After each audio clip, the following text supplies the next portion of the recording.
तो जैसा कि मैंने बोला था कि रामायण के बारे में स्टेप बाय स्टेप ज़्यादा डिटेल में बात करेंगे, तो आइए शुरू करते हैं। तो ट्रेलर की शुरुआत होती है रावण की लंका में कदम रखने से, और अगर आप देखेंगे तो बारिश हो रही है, पानी में उसकी परछाई बन रही है गेट की, और रावण उसी पे पैर रखता है। मतलब कि शुरू में ये बता दिया कि ये तोड़ देगा इसको। रावण जब लंका में एंटर कर रहा है तो तूफानी बारिश टाइप का मौसम है, और जब वो लड़ाई चालू करता है तो देखिए रात है और बारिश है, मतलब कि अंधेरा अंधेरा ज़्यादा है। पर जो उसकी लड़ाई का पूरा सीक्वेंस है तो आप देखेंगे तो धीरे धीरे उजाला बढ़ता जा रहा है, मतलब कि रात से वो इतनी देर से लड़ाई कर रहा है कि सुबह हो गई है। और आप लंका देखेंगे तो देखिए कितनी वाइट वाइट है और उस पर गोल्डन का वर्क है। वाल्मीकि रामायण में लंका को ऐसे ही बताया गया है, तो इतनी ज़्यादा सफ़ेद सफ़ेद प्यारी प्यारी लग रही है लंका। पर वही लंका आप ट्रेलर में देखेंगे आगे चल के, जब रावण राज करने लगता है उतनी वाइट नहीं दिखती है, धीरे धीरे वो डार्क होती जाती है और कई सीन में तो ब्लैक हो जाती है। तो एक प्रकार से विजुअल रिप्रेजेंटेशन है कि लंका उसके अत्याचार से काली हो गई है। जब रावण लंका में आ रहा है तो देखिए उसका भेष तपस्वियों जैसा है और उसके जटाएं बनी हुई हैं। ये वो जो आगे चल के जब वो राजा बन जाता है तो उसके बाल थोड़े सिल्की उल्की हैं। तो इससे ये पता चल रहा है कि ये अभी ताज़ा ताज़ा वरदान पाके आया है कि इसको मनुष्य और वानर के अलावा कोई भी नहीं मार सकता, ऐसा टाइप का। तो अब उसको किसी का डर नहीं है, इसलिए वो अकेले लड़ने आ गया है।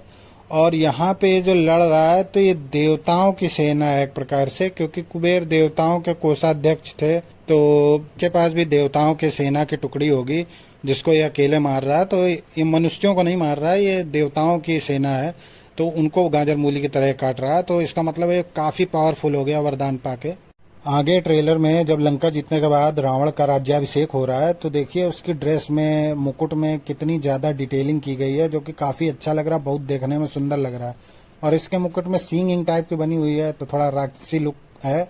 और बाकी उसका पूरा जो गेटअप है वो बहुत अच्छा लग रहा है, सुंदर लग रहा है। ट्रेलर में आगे रावण इंद्र की अमरावती सिटी पे हमला करते दिख रहा है। यहाँ पे लड़ाई वही देवताओं और रावण के बीच में होगी। वैसे तो इंद्र को रावण के बेटे ने जीता था, तो हो सकता है ऐसा कुछ हो, पर यहाँ पे हमला करते दिखाई दे रहा है। तो या तो रावण से लड़ाई होगी या तो मेघनाथ से लड़ाई होगी।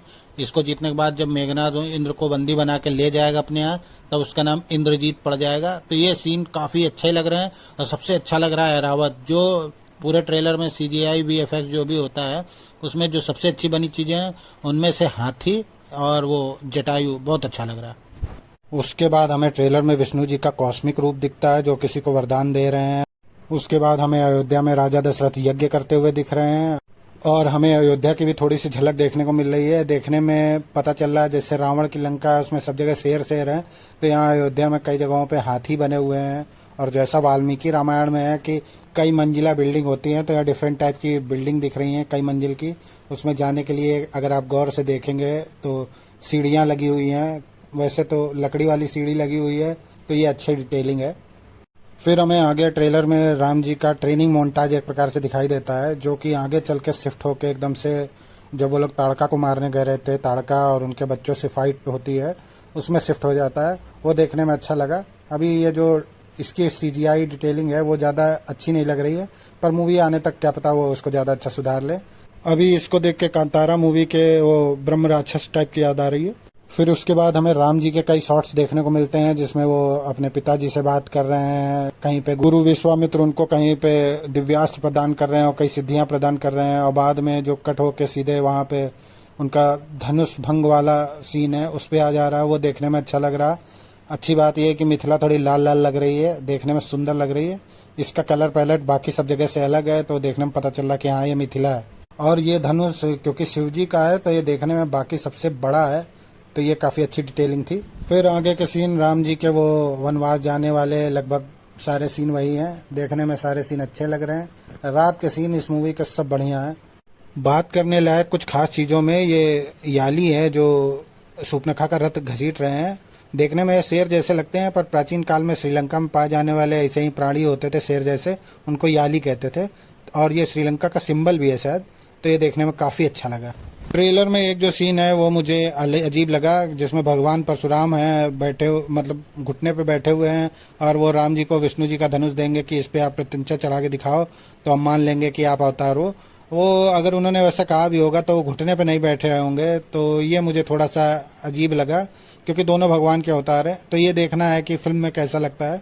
अभी तो मुझे फिलहाल नहीं ठीक लगा।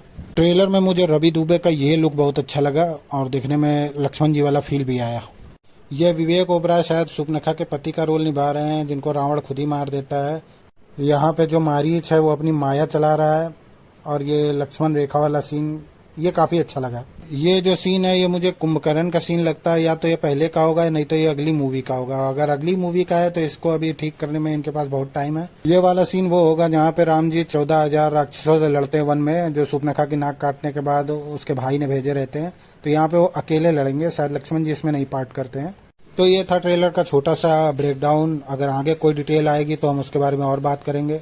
तब तक के लिए बाय बाय।